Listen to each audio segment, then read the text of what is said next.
Welcome to the Design Portal BootCamp lesson on global properties. In this lesson, we're going to cover how to set up and use global properties. Global properties are a convenient and dynamic replacement for global constants or a properties file. Global properties are set at design time using the Design Portal and available to all users of the app. Global properties are generally read when the app first starts, making it easy to make changes to the behavior of your published app without deploying an updated build. Data cannot be written to a global property from your game or app. They are simply there to store data. Data can be stored as either a string value or a JSON string. Let's create some global properties. From the dashboard, click Design, then Global Data, followed by Global Properties. To create a global property, click the plus button on the right side of the window.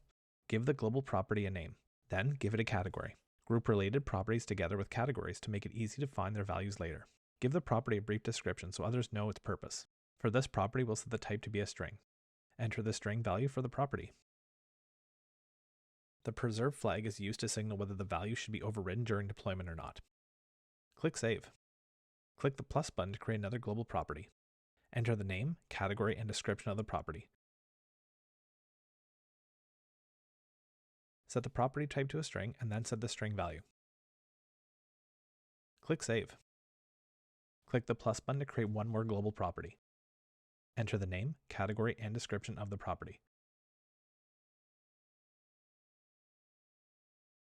This time, set the property type to JSON.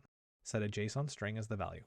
This JSON value could be used to set the starting data of a user entity at its creation. Click Save. Let's explore some of the global property API calls in the API Explorer. On the left, click Cloud Code, then API Explorer. Click Execute to authenticate the user. From the Service drop-down list, select Global App. From the Operation drop-down list, select Read Properties. This request does not take in any parameters. Click Execute to make the request. In the response, notice that all the global properties were returned. From the Operation drop-down list, select Read Properties and Categories. For this request, you can enter multiple categories to return, but for this example, we're just going to enter one category. Click Execute to make the request. The two global properties with the Twitch category were returned in the response.